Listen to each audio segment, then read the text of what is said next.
Antes das crianças saírem, eu quero que elas também saibam e orem, que não vão me ver aqui por 2 domingos.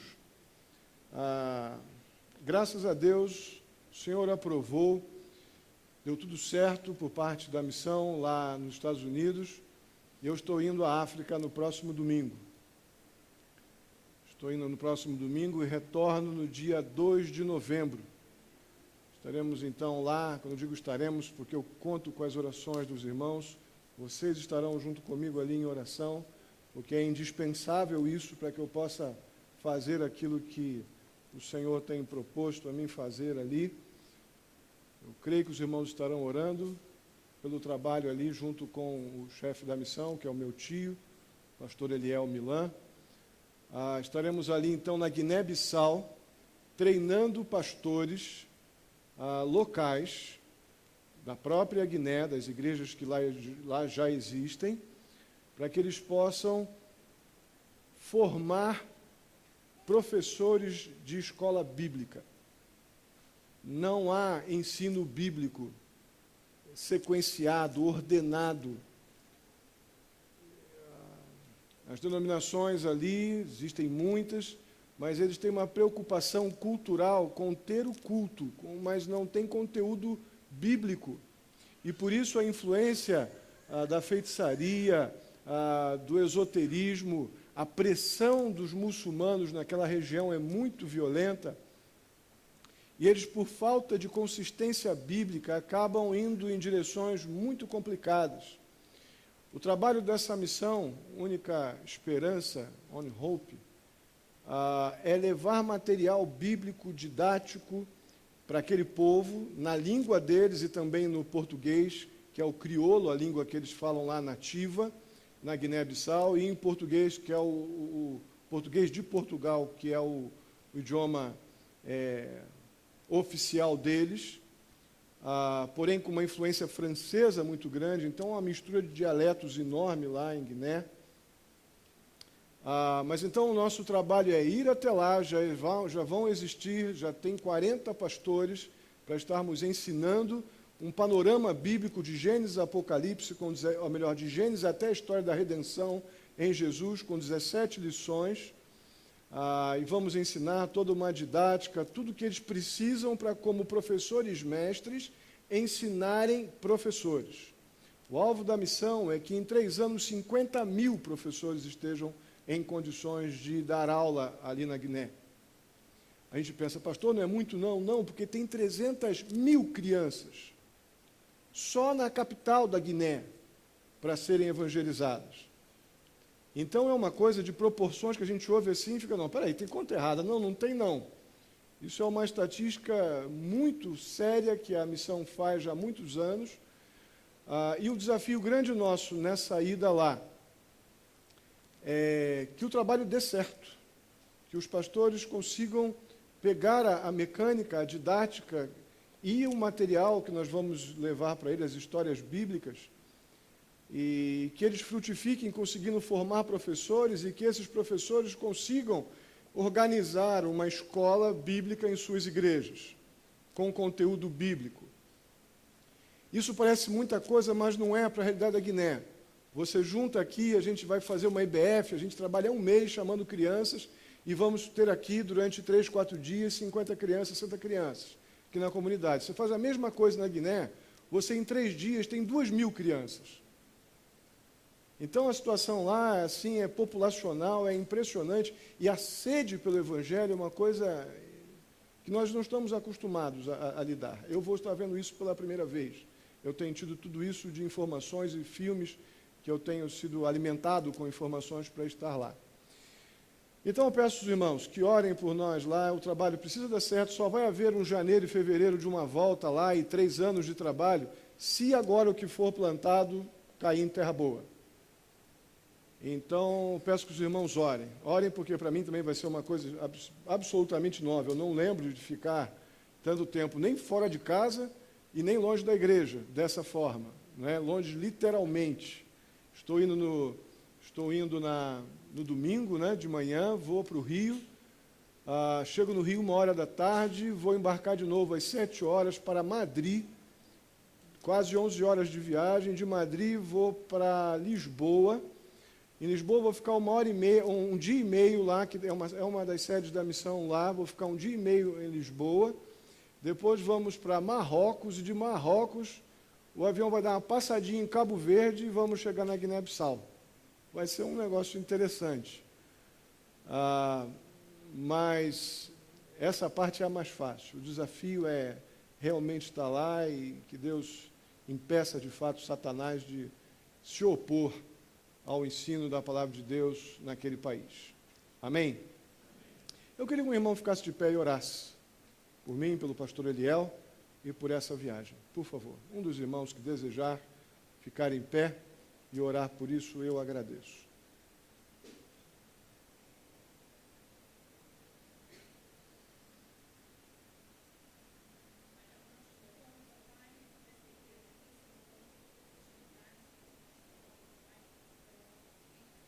Uhum.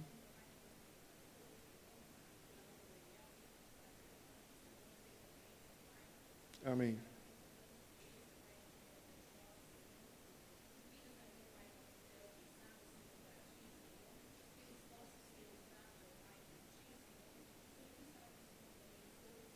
Amém. Uhum.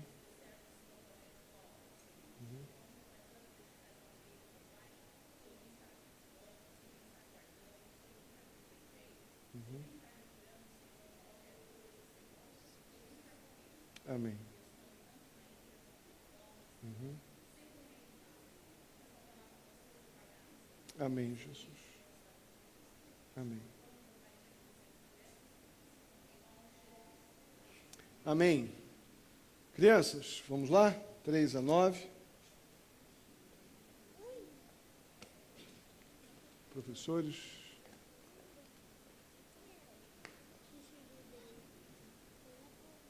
Vai lá, acha um microfone aí para você orar, filha. Cadê os microfones? Aqui não estão.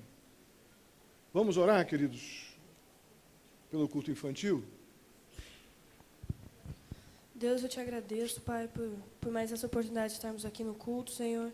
Te peço, Pai, capacita a mim, a Raquel, a passar a Tua palavra, Deus, para essas crianças, de uma maneira que eles possam entender, ó Pai, que eles possam aqui mesmo tocados por Ti, Senhor. Te peço também pelo culto aqui em cima, capacita o pastor a pregar a Tua palavra, que possa tocar no coração de cada um também, Deus. Uhum. Te peço também pela ceia, ó Pai, que cada um aqui possa estar aqui mesmo de uma maneira arrependida mesmo de pecado, Senhor, reconhecendo que o Senhor, que o seu sangue, Pai, e o seu corpo, Jesus, os livra do pecado, Deus. Uhum. Em nome de Jesus, amém.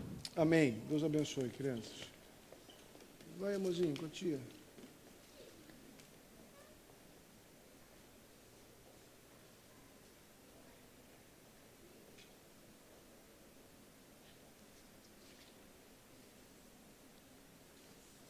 Irmãos, abram suas Bíblias no Evangelho de Lucas, capítulo 11. Evangelho de Lucas, capítulo 11.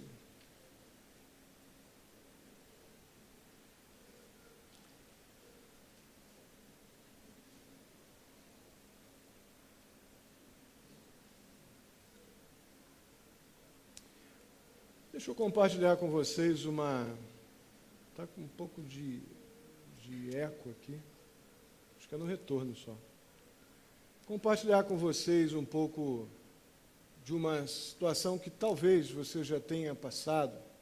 Volte e meio passo. Você já teve alguma situação que você está orando, você ora, acaba a oração e você continua se sentindo tão mal quanto antes de ter começado a orar? Já passou por isso? Parece que a oração estava meio estranha. Eu orei, a gente até questiona, mas eu já orei. Aí você vai pedir conselho ou comentar com alguém: ah, irmão, eu orei, mas não adiantou nada. Você já usou essa expressão?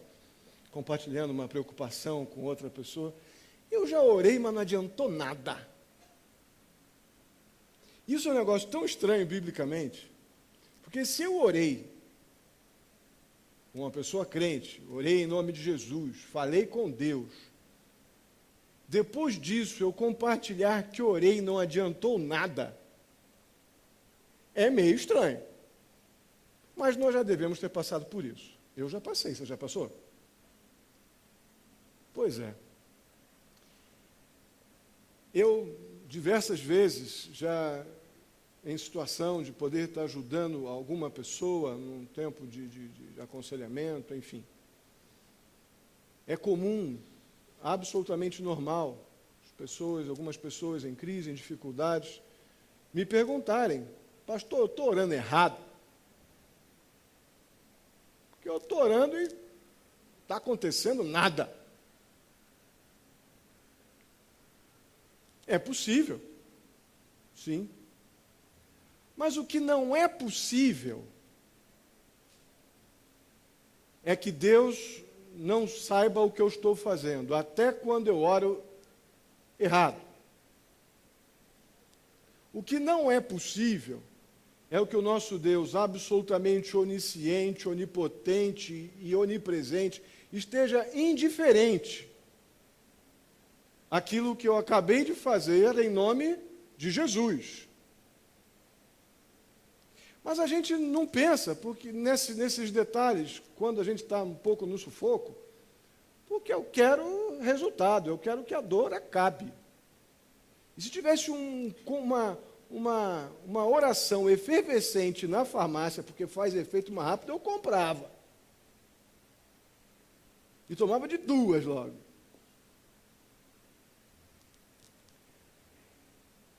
É por esse motivo que o Senhor Jesus ensina os seus discípulos a orar. É exatamente por causa disso. Porque Deus não está indiferente à nossa oração. Mas, sem dúvida alguma, Ele, como Deus, como Rei, Senhor da minha vida, Ele não quer ser tratado como um empregado. Ele não quer ser tratado como um ajudante de serviços gerais. Um faz-tudo especial do céu. Nós precisamos nos relacionar com Deus como Deus. Eu, o servo, o que pede, o dependente, o carente. E Deus, o Senhor, o Rei, o Salvador. Isso não vai mudar, isso precisa ser visto dessa forma e Deus quer ser tratado, então, da maneira como Ele ensinou os seus discípulos. E partindo do princípio que o discípulo de Cristo é aquele que creu no Senhor Jesus e vem, então, seguindo a Cristo como seu Senhor, esse é um discípulo. Logo, o que temos aqui nos versos 1 a 4 diz respeito a mim e a você, no que diz respeito à oração. Vamos ler? Versos de 1 a 4. Diz assim: certo dia, Jesus estava orando em determinado lugar. Tendo terminado, um dos seus discípulos lhe disse: Senhor, ensina-nos a orar, como João ensinou aos discípulos dele.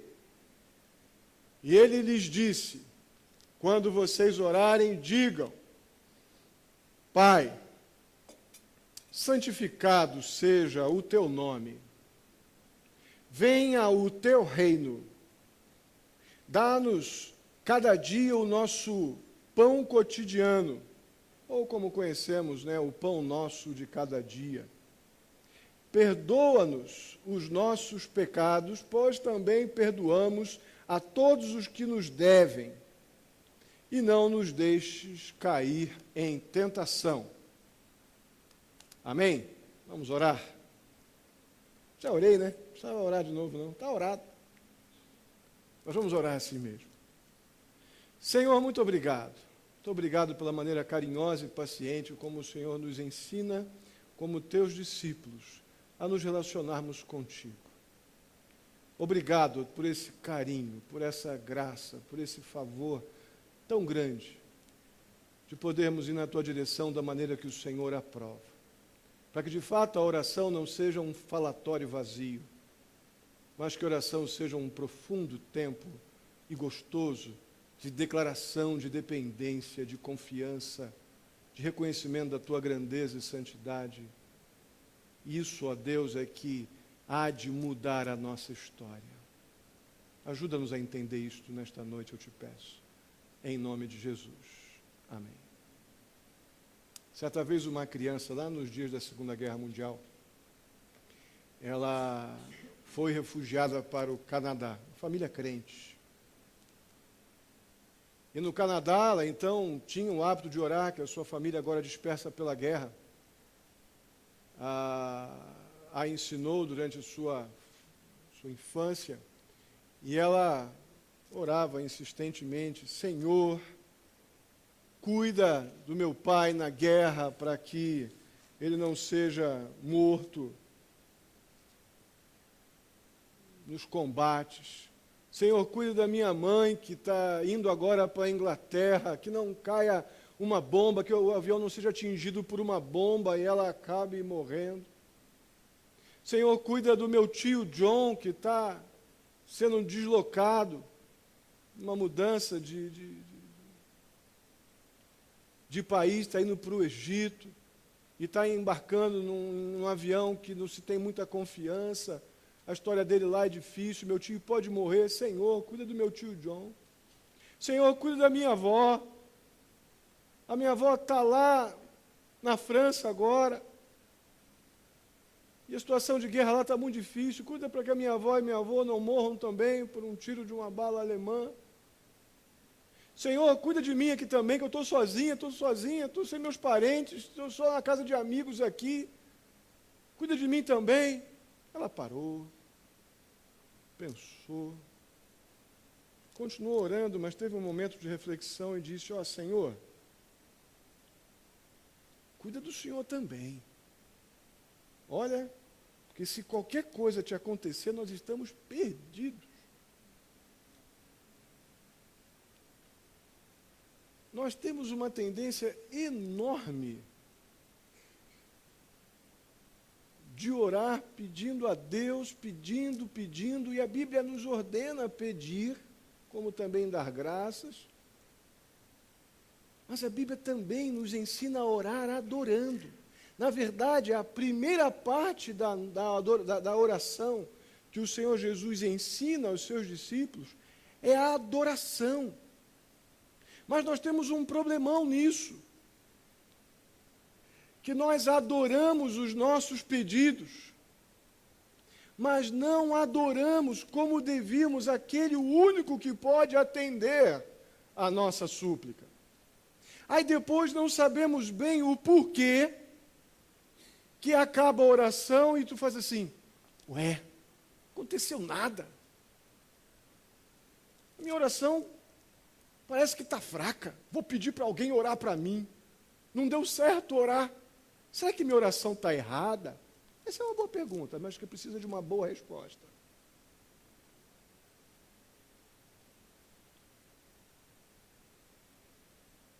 Meus irmãos, Jesus orava. Os discípulos presenciaram Jesus orando diversas vezes. No Evangelho de Lucas, você vê Jesus orando direto. Ele ora no seu batismo, ele ora pelo homem leproso, ele ora antes de escolher os 12, ele passa a noite toda em oração, ele ora durante a sua transfiguração, ele ora após o relatório daqueles 70 lá que voltam para dar o relatório a ele. Ele ora o tempo todo. Em todo o Evangelho de Lucas você vê Jesus orando. E eu acho que é por isso que esse desconhecido discípulo aqui, que não sabemos quem é, no texto ele vira e diz: Senhor Jesus, o seguinte, ensina-nos a orar. Eu quero orar também. Eu acho que orar é um desejo natural de uma pessoa salva por Jesus. É para ser. É difícil entender uma pessoa, ou como pode uma pessoa crente que confessa ser salva por Jesus não ter desejo de falar com aquele que o salvou, o seu Deus, em nome de Jesus. É complicado, às vezes, a gente ter que fazer alguns tipos de campanha para que as pessoas venham orar. É complicado a gente, numa torre de vigia, numa igreja de 200 e poucas pessoas, ter 50, 55, que é um bom número, irmãos. Eu louvo a Deus por isso, porque eu tenho conhecimento de reuniões de oração que uma igreja como a nossa não passa de 10, 15. Então, pela graça de Deus, nós temos 50, 60 pessoas em nossas torres de vigia. Mas, proporcionalmente, nós estamos defasados em relação àqueles que hoje estão aqui. Reunião de oração de quarta-feira. Enfim, parece que orar é um negócio pesado, mas a gente precisa tanto de Deus, mas na hora de orar, nós somos lentos, a não ser que a coisa esteja muito pegada, muito dramática, né? Mas aqueles discípulos viam Jesus orar insistentemente, e eles queriam orar, e talvez estivessem percebendo que tinha alguma coisa que faltava a eles na oração, e eles queriam do jeito de Jesus. Você vê até o verso 13 desse capítulo, esse ensino sobre oração, e a gente tradicionalmente conhece essa oração como a oração do Senhor, ou do Pai Nosso, como já ouvimos costumeiramente, mas na teologia a gente lida mais com a ideia da oração do Senhor. A questão é que é absolutamente claro que não se trata aqui da oração do Senhor. Literalmente, nós estamos lidando com a oração dos discípulos. Porque no versículo 4, Jesus diz, olha, perdoa os nossos pecados. Jesus não precisa pedir perdão pelos seus pecados. Então, a oração aqui não é a do Senhor, mas a oração é a minha. Estamos aprendendo do Senhor Jesus o que eu tenho que ter como indispensável no meu relacionamento com Deus através da oração. É a oração do discípulo que nós estamos vendo aqui. É a nossa oração. Oração essa que não é para ser usada numa vã repetição, usando a linguagem de Mateus, no capítulo 6, verso 7. Como se repetir muitas vezes frases espiritualizadas garantisse atendimento de oração, garantisse solução de problema ou perdão de pecado. Você não encontra na Bíblia isso em lugar nenhum. Essa, sem dúvida alguma, é uma oração que tem o propósito de fazer com que a gente saiba o que pensar quando estamos falando com Deus. Isso me chamou a atenção quando eu pensava nesse texto. Porque quando nós oramos, nós temos em mente, muito fortemente, muito mais tempo da nossa oração, as coisas que precisamos do que o Deus que pode atender a nossa oração. A gente gasta muito mais tempo preocupado com quando Deus vai atender o que eu estou pedindo, quando Deus vai aliviar aqui a minha pressão, quando Deus vai me livrar dessa encrenca. E a gente chora, irmãos, não tem problema nenhum você chorar com Deus em oração. Mas, às vezes, o choro é um pouco de tentativa de manipular Deus. Senhor, eu estou chorando porque eu estou precisando. Chore, amado, chore aos pés do teu Deus, não tem problema. Mas a vontade de Deus vai continuar soberana, independente do teu choro. A verdade é que a gente não gasta o tempo que deveríamos gastar quando oramos, lembrando com quem estamos falando.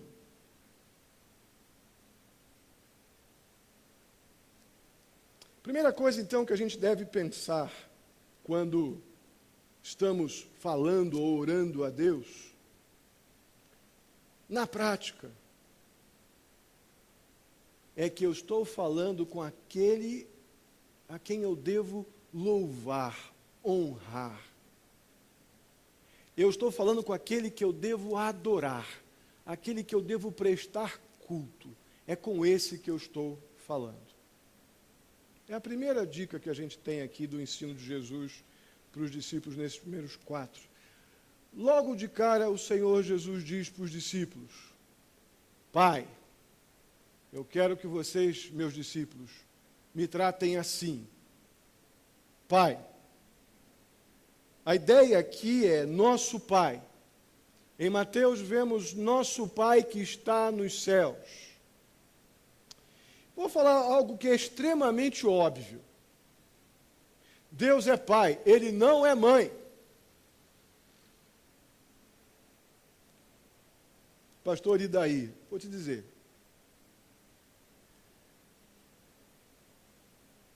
Nenhuma vez sequer na Bíblia Deus ou Jesus se relaciona com Deus como se ele fosse uma mãe.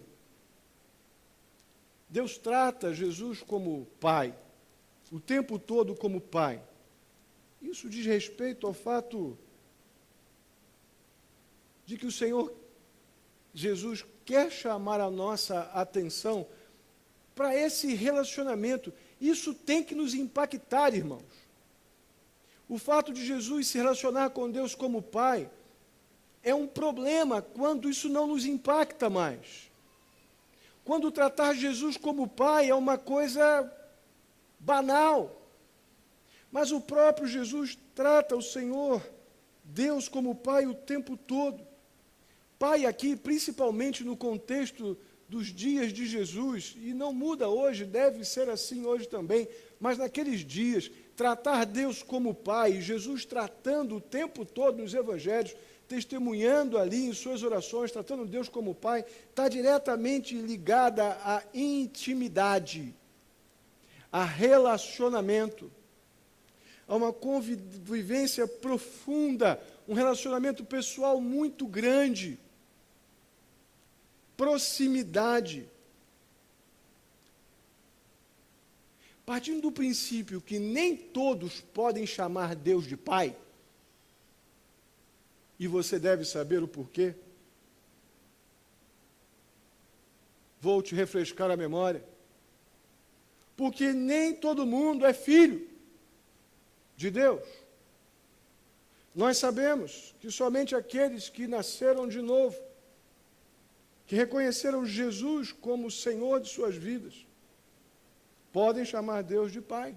Não temos tempo agora, mas depois você olha na sua Bíblia, em João capítulo 1, versos 11 e 12. Depois você vai mais adiante, em Romanos capítulo 8, versos 15 a 17.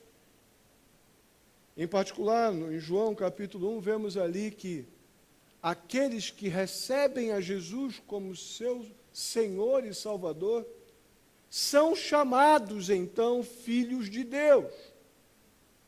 Então, um monte de gente aí que acaba tratando Deus como Pai nas rezas, nas repetições, até mesmo em muito ambiente evangélico, acaba a oração e diz assim, e daí? Porque procura Deus como Pai, mas não tem um nível de relacionamento com o Senhor de filho, porque não o reconheceu ainda como Senhor e Salvador de sua vida, não o recebeu. Então, essa história de tratar Deus de pai é muito importante, principalmente se do outro lado tem um filho, e um filho, biblicamente falando, é aquele que nasceu de novo, que teve o encontro com o Senhor Jesus. Então, se você nasceu de novo, você é filho de Deus, e sem dúvida alguma pode se dirigir a Deus como pai. Então, já vimos que chamar o Senhor de Pai não é uma banalidade, mas é o testemunho de uma profunda intimidade, um reconhecimento de autoridade e um reconhecimento de que você é filho de Deus e está debaixo da autoridade daquele que você então identifica na sua oração como Pai. Bacana? Entra a sequência. Esse Deus que é honrado, esse Deus que louvamos no verso 1, quando o chamamos de Pai, Ele também quer que nós santifiquemos o seu nome. Uau! A ideia aqui é a seguinte, irmãos.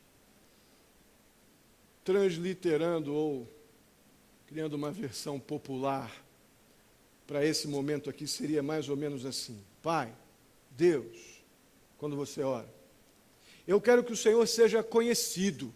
Você está orando. É isso que para os discípulos deveria significar, o santificado seja o teu nome. Você está assim, Senhor, eu quero que o Senhor seja conhecido. Na verdade, eu quero que o mundo te veja. Eu quero que as pessoas conheçam a tua grandiosidade. Eu quero que as pessoas conheçam os teus caminhos. Isso significa santificado. Declare santo.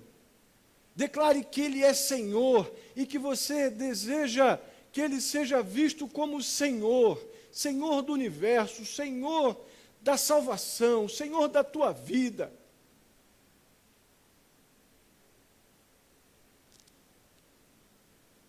Você ora com isso em mente, irmãos?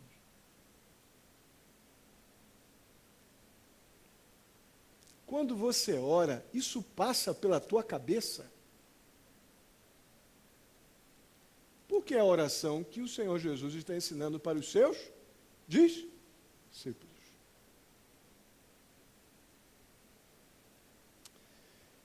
Então Jesus diz: venha o teu reino. Aqui é outra luta muito grande. Sabe por quê? Porque nós temos demais em mente o nosso próprio reino. Nós gastamos tempo demais da nossa vida trabalhando, se esforçando, batalhando muito, para que tudo na tua vida seja bom, dê certo, seja tudo o que você quer. Tem pecado nisso? Não. Mas não em detrimento do reino de Deus. O problema é que a gente busca o tempo todo o nosso próprio reino. E na hora de buscar o reino do Senhor Jesus e querer pertencer a esse reino de Deus, nós já estamos cansados, porque gastamos tempo demais buscando o nosso próprio reino.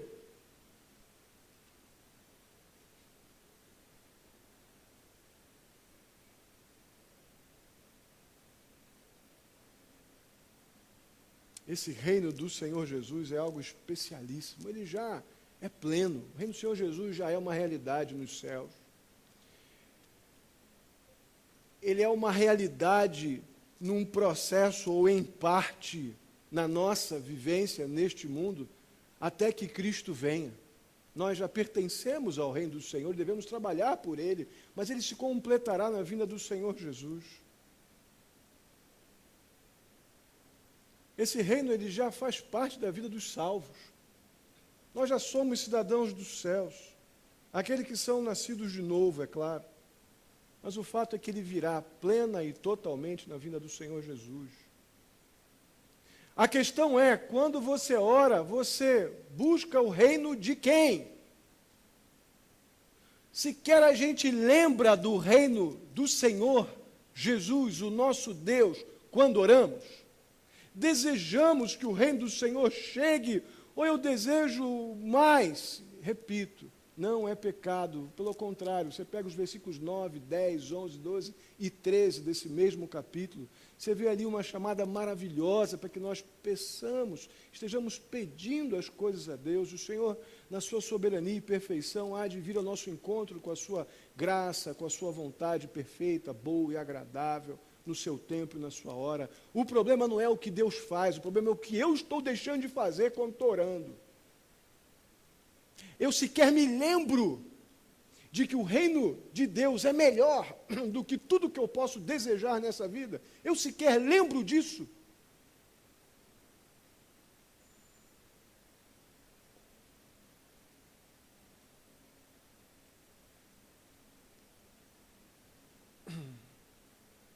Então, meus irmãos, a gente ora para que, de fato, o nome, o caráter, a santidade de Deus seja conhecida. Isso faz parte do nosso pensamento quando oramos. As nossas orações realmente incluem o verso 2, venha o teu reino. Isso faz parte da nossa oração. É algo para a gente pensar, em função daquela primeira pergunta que eu fiz quando comecei a mensagem. Já teve aquele momento quando você ora, acaba a oração e...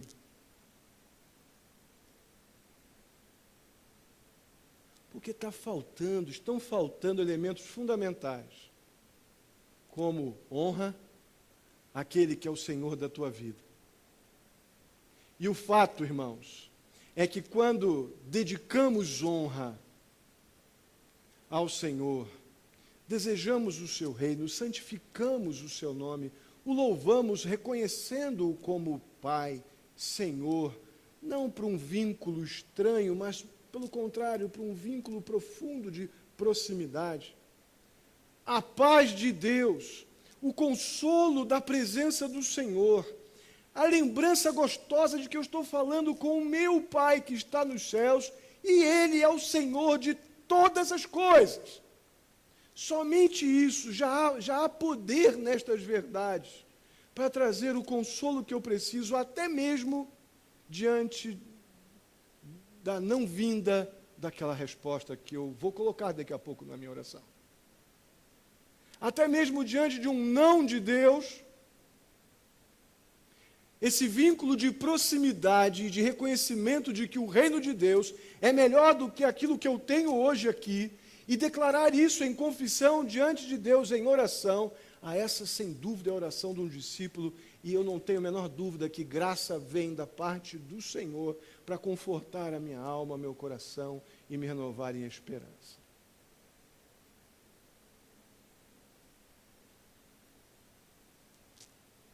Mas no verso 3, Deus quer que a gente também pense nele como um Deus que provê.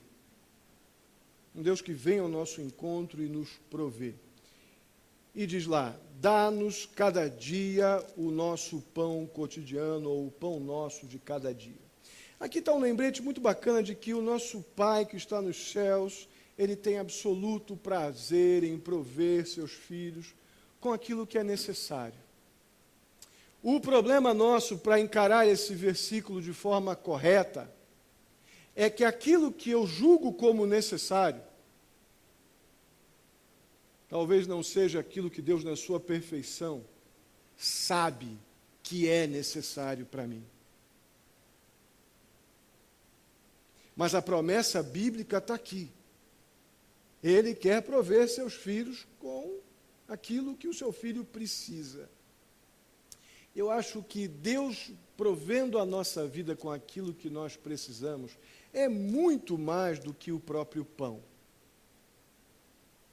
Tem muito mais a ver do que apenas a ideia de uma provisão para um dia, para um almoço ou para uma janta.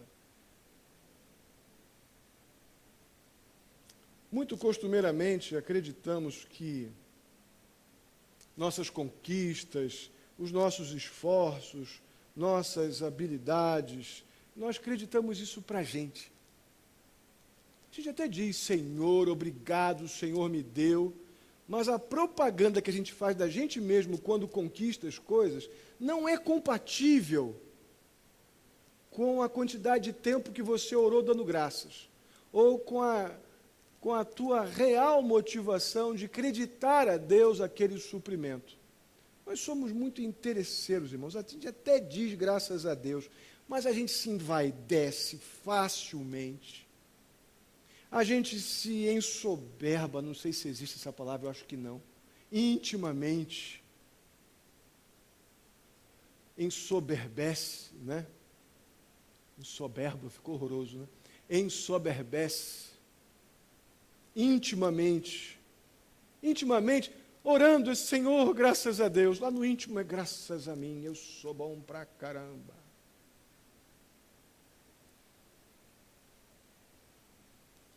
Complicado isso.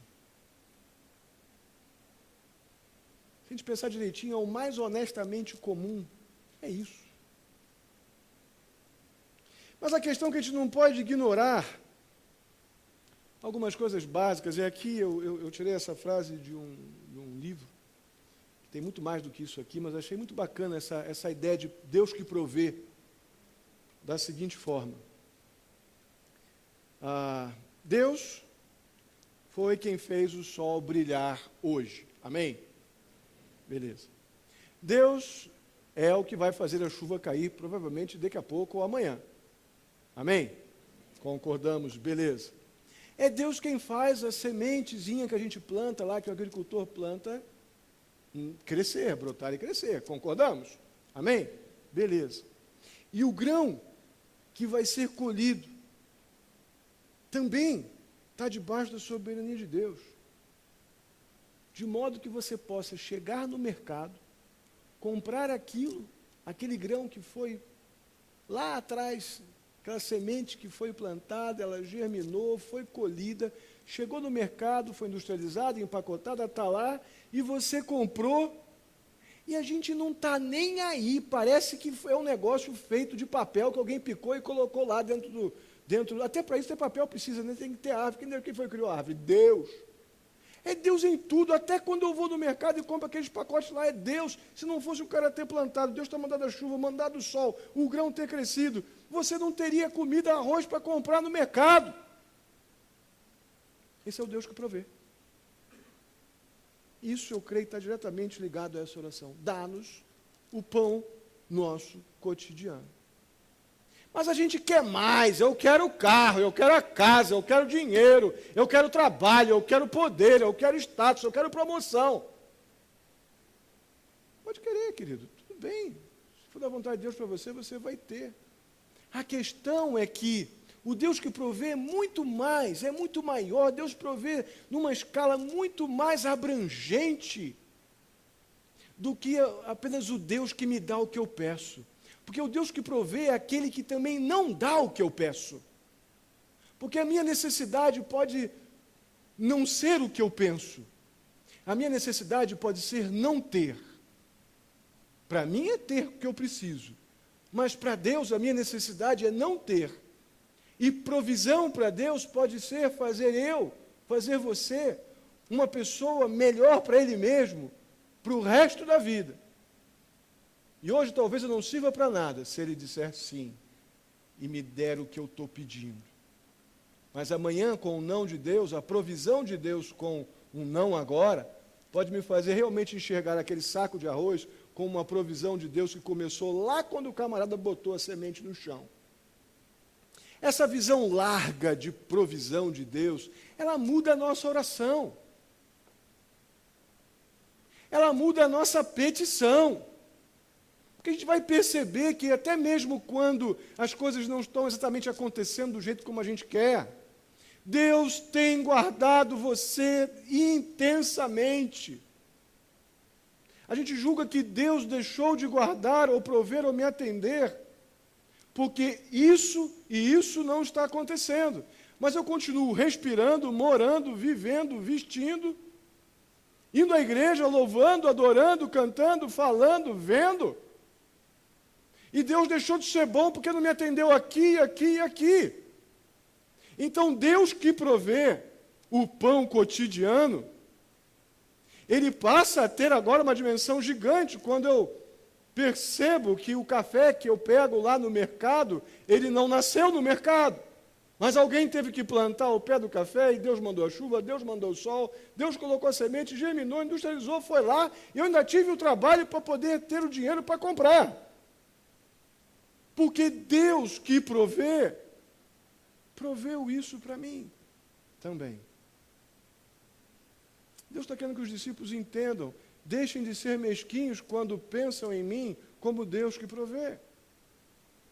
Porque eu vou prover tudo o que vocês precisam, e eu sei melhor do que vocês o que vocês precisam.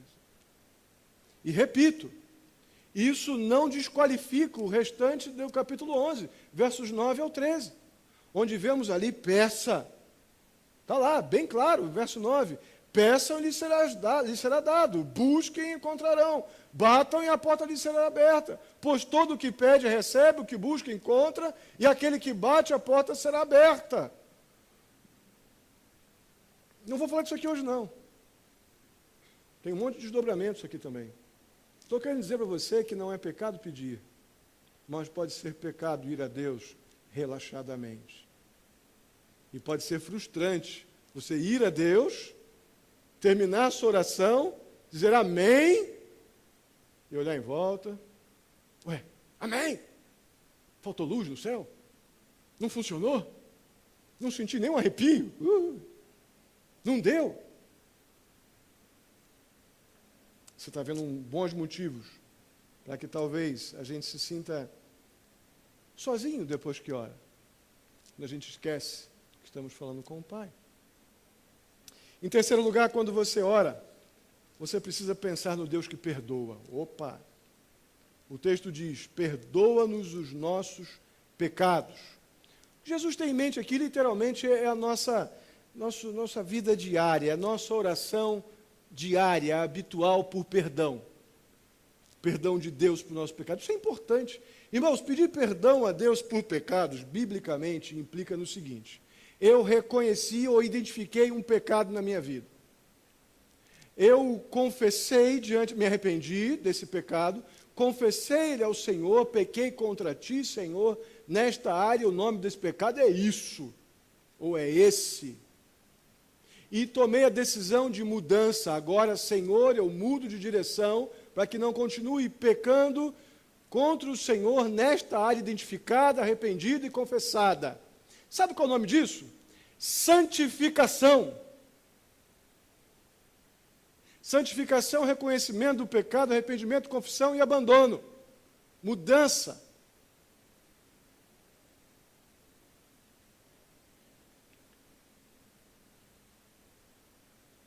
Santificação, sem esse processo, é que faz com que muitos se tornem os legalistas do mal. Do mal. Com roupinha de crente, cheirinho de crente, cabelinho de crente. Mas do mal. Porque santificação, sem identificação do pecado, confissão, arrependimento e mudança, não é santificação. É apenas uma forma de ser um legalista, atrapalhando um bocado a vida da igreja.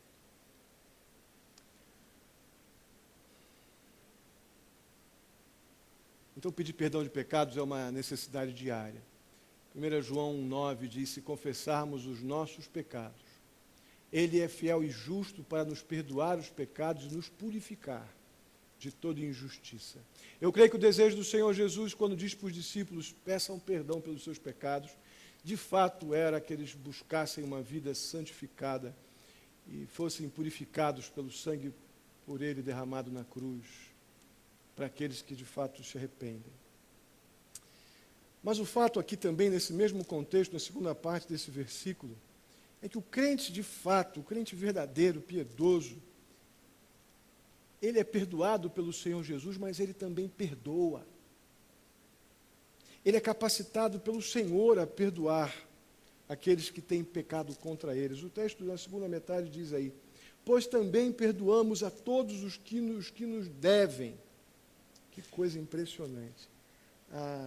A ideia aqui é que o crente em Jesus Cristo, ele é absoluta e perfeitamente motivado a perdoar quem lhe ofende, porque ele tem o melhor e maior modelo de perdão e a prática desse perdão diário, experimentado diariamente na sua vida, que é o perdão que ele recebeu diante de Deus quando ele confessou o seu pecado ao Senhor.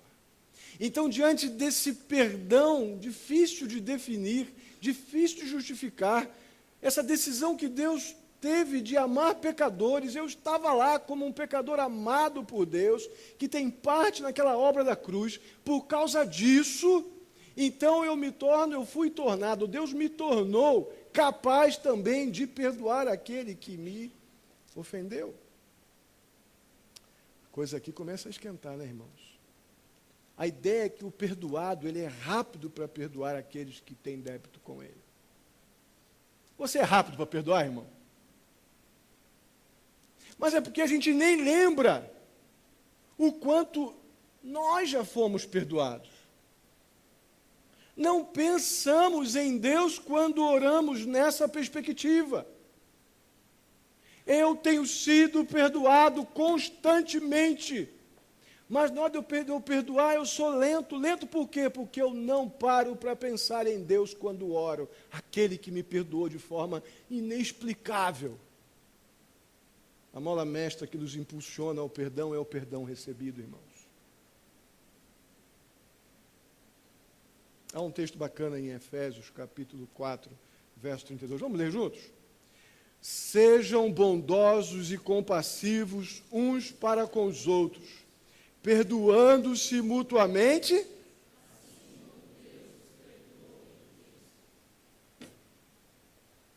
É isso aí. Às vezes a gente quer que a pessoa Para perdoar, parece que a pessoa tem que fazer, para a gente perdoar alguém que nos ofendeu, a pessoa tem que fazer um cerimonial.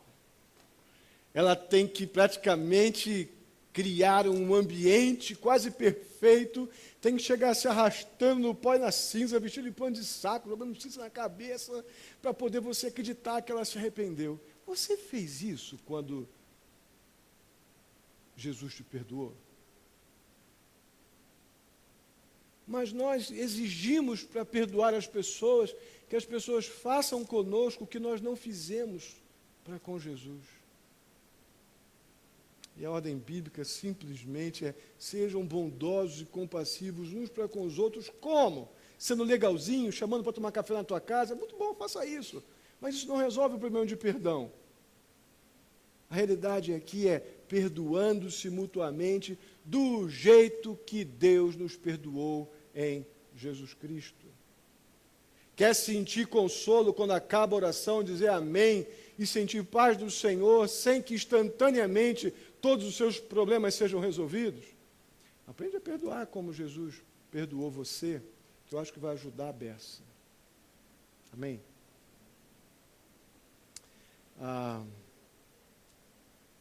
Então essa é a oração dos seguidores de Jesus, dos discípulos. Oração essa para ser aplicada, vivenciada, experimentada muito intensamente na comunidade da fé, na igreja. Muito a ver isso aqui. Essa oração, irmãos, ela nos aproxima. Esse tipo de relacionamento com o Senhor em oração faz com que a gente conviva bem. Porque perdoar um ao outro como fomos perdoados gera uma proximidade espiritual bíblica. Não aquilo que a gente acaba fazendo, que é o fofocar, falar, enfim, do outro, assim, assado. Mas tratar um ao outro de forma amável, carinhosa. Buscar, de fato, exercitar esse padrão de perdão bíblico, porque fomos perdoados. Mas temos que pensar nisso quando a gente ora. Então, quando a gente orar, nós temos que louvar ao Senhor por aquilo que Ele é, Pai. Nós temos o nosso Pai. Nós temos, quando oramos, lembrar que Ele é o Deus que provê muito mais do que aqui ou ali, mas provê de forma global a nossa vida. E Ele nos perdoa. Maravilhosamente, Ele nos perdoa. E espera que nós perdoamos também como Ele nos perdoou. Agora, a gente tem que lembrar também uma outra realidade, chegando ao final dessa reflexão. Ora, pensando em Deus, como Ele protege. Como o Senhor protege. O último versículo aí diz: não nos deixes cair em tentação. Meus irmãos, nosso Deus não é o autor ou causador do mal, mas Ele permite que o mal aconteça dentro da sua perfeita e soberana vontade, para a sua glória e para o nosso bem. A gente vê isso nas lutas de Jó, a gente vê isso nas lutas do próprio Senhor Jesus, que foram imensas lá no deserto. Passar por esses momentos de aflição que a gente passa, não precisa nem procurar, a gente passa, difíceis, é duro. E a tentação torna esses momentos ainda mais pesados, mais fortes. Tentação para mentir, tentação para manipular, tentação para enganar, tentação para fazer, falávamos aqui com jovens no sábado, né, para tomar a forma das pessoas no mundo, porque aparentemente elas estão se dando bem, e eu estou aqui na igreja orando, e na igreja e a coisa não vira, aí eu vou tomando a forma deles lá no mundo, mas na verdade eu creio em Jesus, mas eu tenho pressa, Deus está demorando. Aí eu até comentei, eu usei uma expressão com eles aqui, meio difícil, mas eu vou repetir para vocês, se eu me lembrar da expressão. Qual é? Pois é, a pessoa não nega que crê em Jesus, mas ela está com uma oração utilitária, uma oração oportunista, ela não está lembrando de Deus quando ora, como o Senhor Jesus ensina aqui nos versos 1 a 4, aí ela acaba se travestindo de mundano. O crente, em vez de colocar diante do Senhor a sua súplica, o Deus que nos protege nas tentações que a gente passa no nosso próprio coração, diante dos tantos desafios que nos batem à porta na nossa luta diária, a gente acaba copiando, tomando a forma, quando a Bíblia ela diz lá em Romanos 18, não, Romanos 8, 28, não se amoldem às paixões mundanas, às coisas do mundo. Aí eu vou e por interesses, pelas minhas urgências, como se Deus tivesse atrasado, eu vou e tomo a forma, porque parece que Ele está se dando bem. Eu tenho a Deus e não estou tão bem, Ele não tem, e parece que está indo bem, deixa eu ver se o jeito dele funciona. Aí você vai se travestindo de carnal. A coisa fica muito mais complicada e a gente tem orientação bíblica para crer na provisão do Senhor. Meus irmãos, essa oração aqui, ela significa, de forma bem simples e prática, Senhor, me livra das circunstâncias difíceis que me levam a pecar. Senhor, me protege quando oramos, não me deixe cair em tentação. Senhor, me protege das situações onde eu, nas minhas dificuldades do dia a dia, já são grandes, da minha alma, minhas lutas comigo mesmo, ainda surgem aquelas situações pontuais onde eu sou tentado a abrir mão das coisas que eu creio. Senhor, me protege. Meu irmão, Deus é campeão em nos proteger das tentações. Você crê nisso? Então a gente tem que orar do jeito de Deus. Pede, mas não esquece de lembrar do Senhor. Vamos clamar mesmo. Clamar ao nosso Pai, Senhor, não me deixe cair em tentação, mas me livra do mal. Irmãos, quando nós oramos, nós também adoramos. A oração não pode ser apenas uma listinha de recados do que Deus tem que fazer por mim. Porque, afinal de contas, eu já entreguei o coração a Jesus, eu vou à igreja, eu não perco um culto, agora, Senhor, está a listinha do teu débito comigo.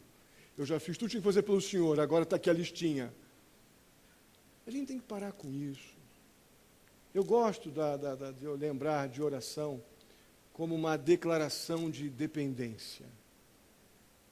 Eu me rasgo diante de Deus, dependente da grandeza e da majestade desse meu Deus soberano, meu Pai, o Pai que me provê, o Pai que guarda, que me conduz à santificação, me convidando ao perdão de pecados e me capacitando a perdoar. O Pai que diz, olha, pede assim, ó, me livra da tentação.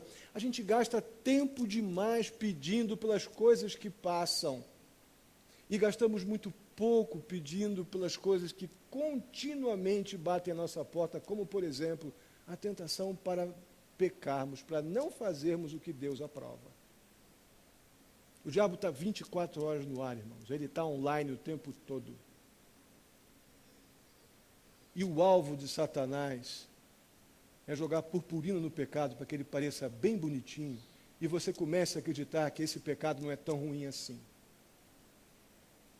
E depois disso, ele vai fazer você acreditar que as verdades bíblicas que você crê até então estão desatualizadas, ou são triviais, ou são antiquadas. O processo é esse, irmãos. A tentação ela se configura sempre nesse ambiente. Cabe a você tornar parte da sua oração essas verdades bíblicas. Senhor, tem misericórdia de mim, me livra, não me deixe cair em tentação, mas me livra do mal.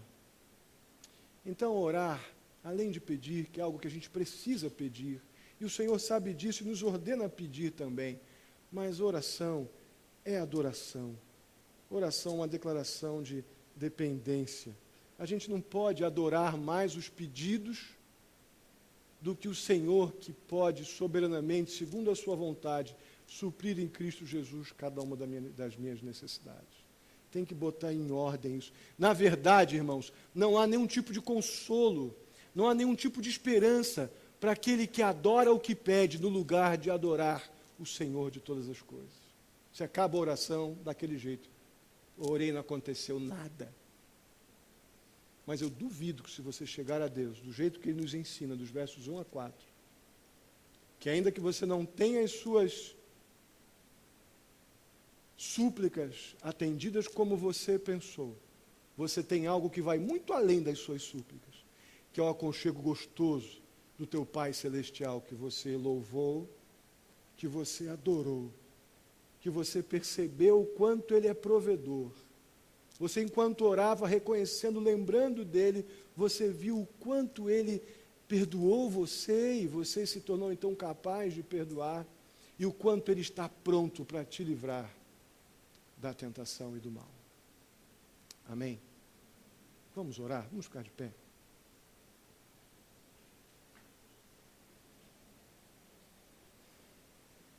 Meu Deus e meu Pai, muito, muito obrigado pela oportunidade de refletirmos em verdades espirituais tão especiais.